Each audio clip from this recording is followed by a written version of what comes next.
বাংলাদেশের মহামান্য রাষ্ট্রপতি উনি যখন শপথ নিলেন তার পরপরই পাবনা এসে ঘোষণা দিয়েছিলেন, কিন্তু তিনি পারেন নাই।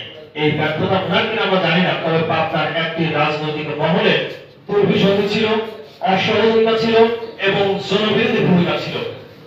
আমরা আজকে এই সংবাদ সম্মেলন থেকে সেই জনবিরোধী ভূমিকা আমরা নির্ধারণ করি।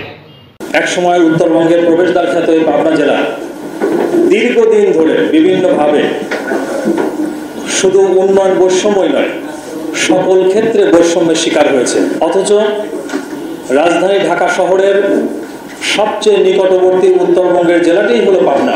অত্যন্ত গুরুত্বপূর্ণ সেটি হচ্ছে এই মুহূর্তে পাবনা ঢাকা এক্সপ্রেস ট্রেন চালু করা।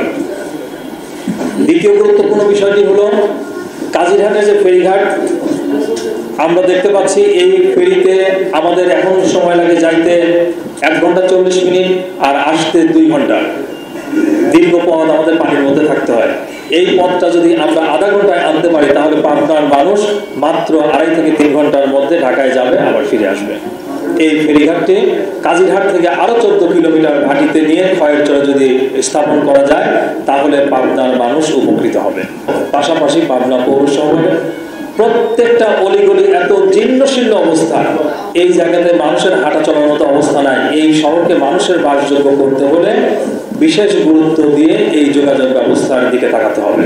এই বিমানবন্দরটি এখন সময়ের দাবি পুনরায় চালু করা, তাহলে পাবনার সাথে যোগাযোগের যে আমাদের যে কঠিন অবস্থা রয়েছে এই কঠিন অবস্থা থেকে আমরা উত্তরণের পথ খুঁজে পাবো। আপনাদের সামনে এই সংবাদ সম্মেলন থেকে আগামী কয়েকদিনের মধ্যেই আমরা কয়েকটি কর্মসূচি ঘোষণা করতে চাই। আমাদের সেই কর্মসূচির পরেও যদি দাবি দেওয়া আদায় না হয় তাহলে আমরা দ্বিতীয় ধাপে আন্দোলনে যাওয়ার সিদ্ধান্ত গ্রহণ করেছি।